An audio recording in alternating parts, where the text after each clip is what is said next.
নমস্কার, শুভ সকাল। আজকে 12ই জানুয়ারি, স্বামী বিবেকানন্দের জন্মদিন। তার জন্য আমরা বিদ্যালয়ে যুব দিবস পালন করতে চলেছি। ছাত্রছাত্রীরা সকাল সকাল চলে এসছে, দেখতে পাচ্ছ, আর আমরা চলে এসেছি। তো চলো, ওই কে কে এসেছে দেখি, মুখগুলো দেখাও। বাহ, কটায় উঠেছো সকালে? এই কখনো বলছে 6টা, কখনো বলছে 7টা। হ্যাঁ হ্যাঁ, চলো ওইখানে চলো সবাই। কি এই বেরিয়েছো যারা আছে ক্লাসে? নাম বলো। সৌভিক। আর কে কে আছে দেখি। এই যে পিয়ারা চলে এসছে। পিয়া, বাকিরা কই? আসবে না। সায়ন থেকে চলে এসেছে দেখছি। সায়ন থেকে তারপরে হচ্ছে বৃষ্টি। হ্যাঁ, আমরা যুব দিবসটা পালন করবো। ওই যে সঙ্গীরা চলে এসেছে। এই তো সুন্দর দাঁড়ানো হয়েছে। এইবারে আমরা শুরু করব।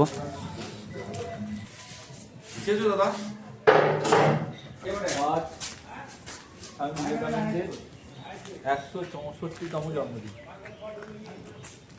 স্বামী বিবেকানন্দ কি সেটা বলে প্রকাশ করা যায়। যদি দেশটার নাম ইন্ডিয়া হয়, তাহলে দেশের একজন পার্সেন্টও যদি নাম উল্লেখ করতে হয়, তবে সেটা স্বামী বিবেকানন্দের নামে উচ্চারণ। তিনি প্রথম ব্যক্তি, এই যে হিন্দু ধর্ম, তিনি আবির্ভাবের আগে বোধহয় গোটা বিশ্বে এই ব্যাপারটা জানতেন। তিনি সর্বপ্রথম শিকাগো ধর্ম সম্মেলনে, যখন আমাদের দেশের মানুষ ট্রেনে উঠতে ভয় পেত, হয়তো ট্রেনে উঠলে মরে যাব, সেই সময়ে সুদূর আমেরিকা,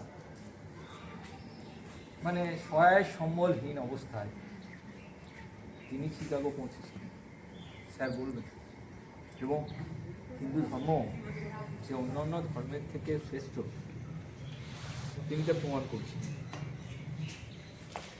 সেই বীর বরণ্য মনীষী স্বামী বিবেকানন্দের 164তম জন্মদিবস আজ আমরা সাড়ম্বরে পালিত করছি আমাদের বিদ্যালয় প্রাঙ্গণে। আমাদের বিদ্যালয়ে আজ এসে উপস্থিত হয়েছে স্কুলের প্রেসিডেন্ট, এবং আমরা তো সকলে রয়েছি। সর্বপ্রথম আমরা মাল্যদানের মাধ্যমে অনুষ্ঠানের সূচনা করব।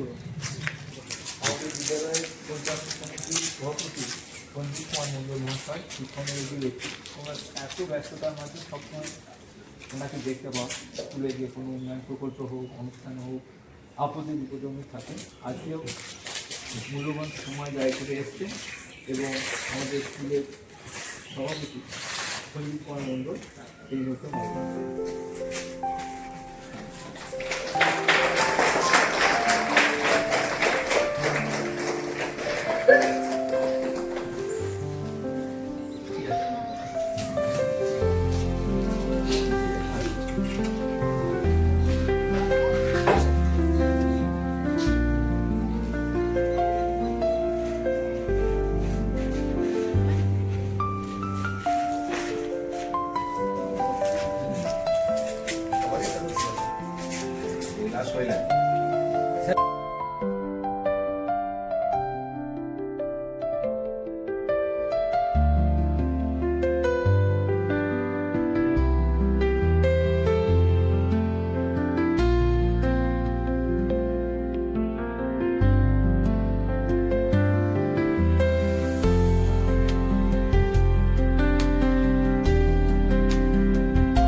জানুয়ারি বীর সন্ন্যাসী বিবেকানন্দের 164তম জন্মদিবস সারা দেশে উদযাপিত হচ্ছে, সেই সঙ্গে আমাদের বিদ্যালয়ে উদযাপিত হচ্ছে শ্রদ্ধার সাথে। আজকের এই পুণ্য দিনে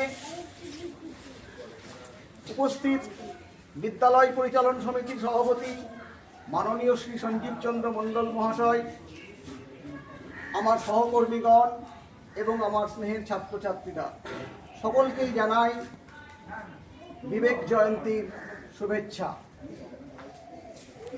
আজকের দিনটি জাতীয় যুব দিবস হিসেবেও পালিত হচ্ছে সারা দেশে। 1863 সালে এরকমই এক শীতের সকালে 12ই জানুয়ারি কলকাতার সিমলা স্ট্রিটে একটি কায়স্থ পরিবার বাস করত। সেই পরিবারের কর্তা ছিলেন বিশ্বনাথ দত্ত এবং কর্ত্রী ছিলেন প্রভাবতী দেবী। তাদের কোল আলো করে জন্ম নিল একটি ছেলে। বাবা বীরেশ্বরের কৃপায় সেই ছেলের জন্ম, তাই মা প্রভাবতী দেবী সেই সন্তানের নাম রাখলেন বীরেশ্বর। এত বড় নাম সবাই ডাকতো না, বাড়ির লোকেরা আদর করে ডাকতো বিলে বলে। পরবর্তীকালে সেই সন্তান মেট্রোপলিটন হাই স্কুলে যখন ভর্তি হলেন, তখন তার পোশাকি নাম দেওয়া হলো নরেন্দ্রনাথ দত্ত। এই নামটি তিনি দীর্ঘদিন ব্যবহার করেছিলেন। মাস্টার মশাইরা, ক্লাসের বন্ধুরা তাকে নরেন বলেই ডাকত। ছোট থেকেই নরেন ছিল খুবই সাহসী, যুক্তি ছাড়া কোনো কিছু তিনি গ্রহণ করতেন না। পড়াশোনায় ছিলেন অত্যন্ত মেধাবী। স্কুল জীবন শেষ করলেন, তারপর তিনি ভর্তি হলেন স্কটিশ চার্চ কলেজে। সেখান থেকে বিএ পাশ করলেন। এরপর প্রেসিডেন্সি কলেজে ভর্তি হলেন, কিন্তু অকস্মাৎ বাবার মৃত্যু। পরিবারে অনটন নেমে এলো। তিনি পড়াশোনা আর চালিয়ে যেতে পারলেন না, পড়াশোনা ছেড়ে দিতে বাধ্য হলেন। উদ্ভ্রান্ত অবস্থায় নরেন্দ্রনাথ এদিক ওদিক ঘুরে বেড়াচ্ছেন। মনের মধ্যে ছোট থেকেই ছিল তার আধ্যাত্মিক চেতনা। ঈশ্বর চিন্তা তাকে কুড়ি করে খেত। ঈশ্বর কি, সত্যি কি ঈশ্বরের অস্তিত্ব আছে, এই প্রশ্ন তাকে কুড়ি করে খেত। 1880 সাল হঠাৎ খবর পেলেন উত্তর কলকাতার একটি জমিদার বাড়িতে ঠাকুর রামকৃষ্ণ এসেছেন। তিনি ছুটে গেলেন রামকৃষ্ণের কাছে। সেদিন তিনি ঠাকুরকে গান শুনিয়েছিলেন, মনো চলো নিজ নিকেতনে। এই গান শুনে খুবই আপ্লুত হয়েছিলেন ঠাকুর রামকৃষ্ণ। বুঝেছিলেন এই ছেলের মধ্যে কিছু আছে। ঠাকুর রামকৃষ্ণ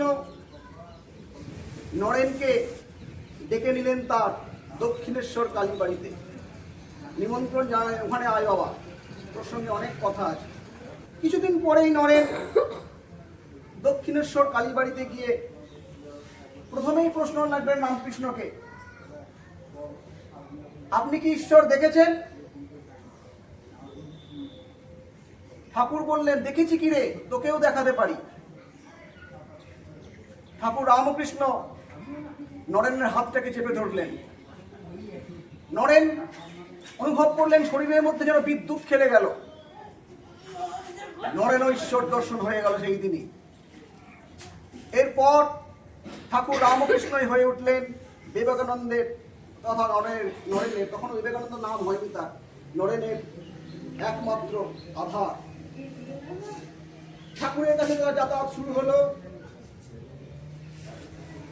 এক পুণ্য দিনে বেশ কয়েকজন শিষ্যের সঙ্গে নরেনও ঠাকুরের কাছে দীক্ষা নিলেন এবং সেই দিন ঠাকুর রামকৃষ্ণ নরেনের হাতে সন্ন্যাসের যে বেশ অর্থাৎ দৈনিক বেশ তুলে দিলেন। এখন যে বেশে তোমরা স্বামী বিবেকানন্দকে দেখতে পাও, এই বেশটা কিন্তু নয়। এই বেশ পরবর্তীকালে দিয়েছিলেন, বলবো সে কথা। রাজস্থানে ক্ষেত্রী বলে একটা জায়গা আছে, সেখানকার মহারাজা অজিত সিং এই পোশাক তাকে দিয়েছিলেন, এই পাগড়ি, এই পোশাক। যাই হোক, রামকৃষ্ণের ছায়ায় বিবেকানন্দের আধ্যাত্ম চেতনা দিন দিন উন্নতি করতে শুরু করল। 1886 সাল ঠাকুর রামকৃষ্ণ দীর্ঘ রোগ ভোগের পর চলে গেলেন। ক্যান্সার রোগে মারা গেছিলেন ঠাকুর রামকৃষ্ণ। মৃত্যু শয্যায় সেবাও করেছিলেন নরেন তথা বিবেকানন্দ। যেদিন মৃত্যুবরণ করবেন ঠাকুর রামকৃষ্ণ, সেদিন তিনি তার সর্বশক্তি নরেনের শরীরে প্রবেশ করিয়ে দিয়ে চলে গেলেন। রামকৃষ্ণের মৃত্যুর পর গুরু চলে গেলেন, শিষ্য উদ্ভ্রান্ত হয়ে উঠল, শিষ্যের মন ভারাক্রান্ত বিষাদময়। তিনি সিদ্ধান্ত নিলেন, আমি দেশ ভ্রমণে বেরোবো। বেরিয়ে পড়লেন দেশ ভ্রমণে। ভারতবর্ষের নানা প্রান্তে তিনি পদব্রজেই ঘুরে বেড়াতে শুরু করলেন এবং যেখানেই যাচ্ছেন দেখছেন দারিদ্র, কুসংস্কার, পরশ্রী কাতরতা মানুষকে আস্তে পৃষ্ঠে বেঁধে রেখেছে। মানুষ এগিয়ে যেতে পারছে না। তিনি বুঝলেন দেশের অগ্রগতি কেন হচ্ছে না। এই ভাবনা চিন্তা নিয়ে সারা দেশ ঘুরতে ঘুরতে তিনি শেষ প্রান্তে উপনীত হলেন একদম কন্যাকুমারীর শেষ অংশে। কন্যাকুমারীর শেষ শিলাখণ্ডে বসে পড়লেন ধ্যানে। এই ধ্যানে তিনি যে চেতনা লাভ করলেন, তাই তো বিবেকানন্দ। এরপর থেকে তিনি পরিচিত হলেন বিবেকানন্দ নাম। এলো 1893 সাল। জানা গেল আমেরিকার শিকাগো শহরে বিশ্ব ধর্ম মহাসম্মেলন অনুষ্ঠিত হচ্ছে।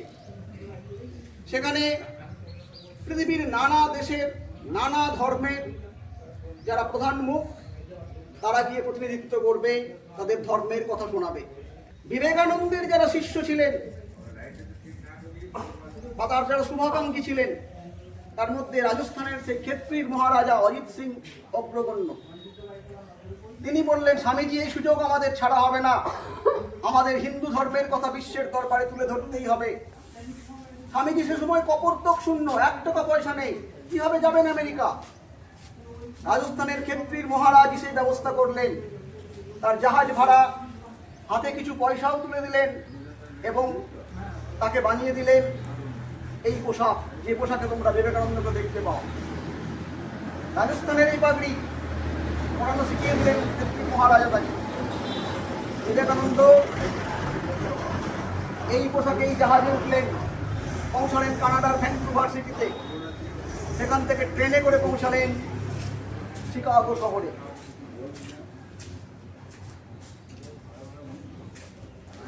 শেষ পর্যন্ত নানা চেষ্টার মাধ্যমে তিনি বিশ্ব ধর্ম মহাসম্মেলনে অংশগ্রহণ করার সুযোগ পেলেন।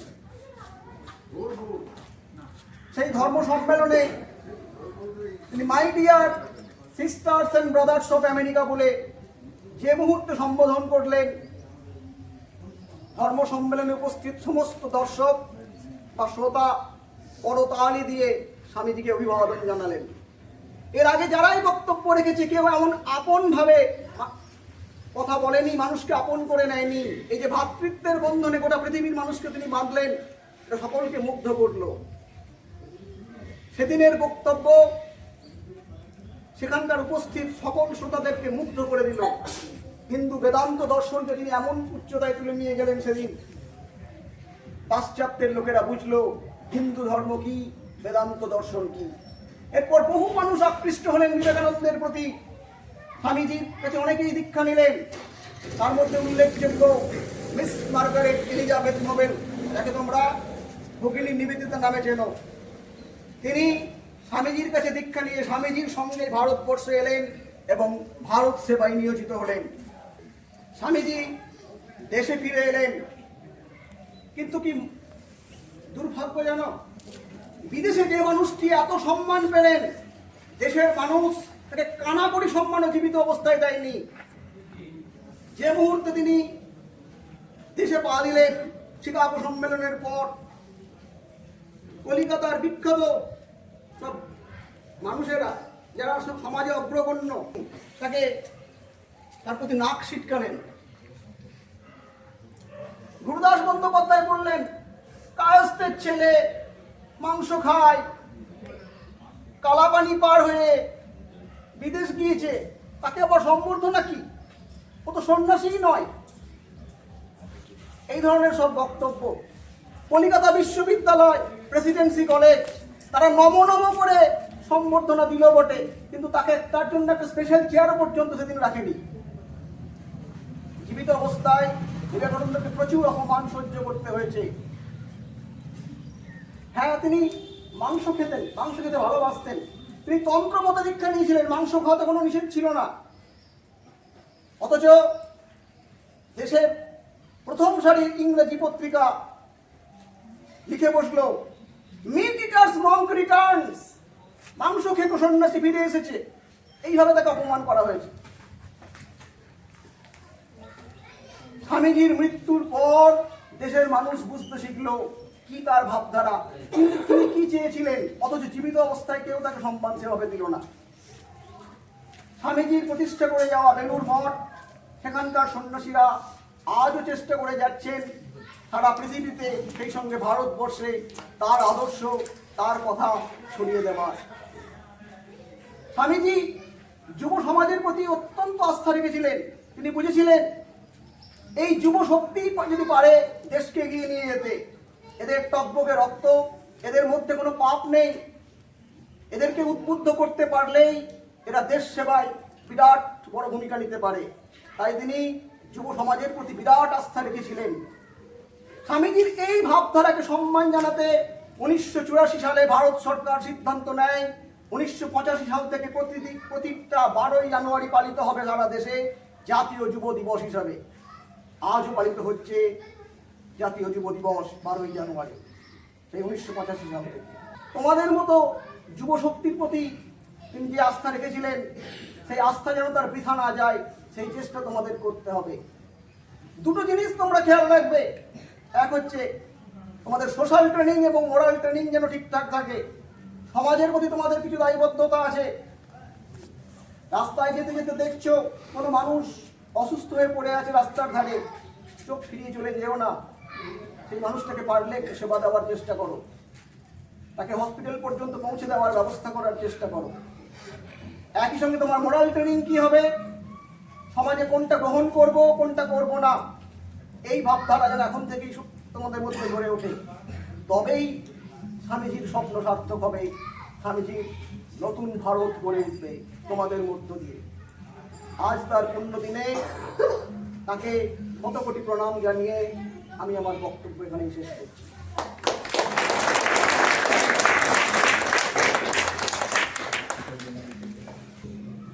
আমি বলবো, এখানে বলতে আসো বা না আসো, বিবেকানন্দ এটা একটু পড়বে যে বিবেকানন্দ কি, একটা মানুষের নামে কেন গোটা দেশে যুব দিবস পালিত হচ্ছে।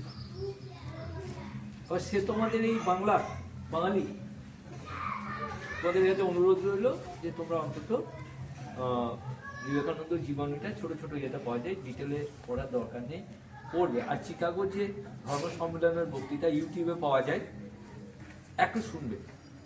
কতজন আছে দেখে না? একসাথেই দেবে দুটো। এই যে আমাদের অনুষ্ঠান শেষ হয়ে গেল, সবাই বাড়ি চলে যাচ্ছে। হ্যাঁ, কি কি টিফিন পেলে? ও, কেক, ডিম, বেশ ভালোভাবে যেও। এবারে কালকে আবার স্কুল আছে। আর এই যে সবাই চলে যাচ্ছে, অনুষ্ঠান শেষ হয়ে গেল আমাদের, আর আমরাও এবারে বেরিয়ে যাব।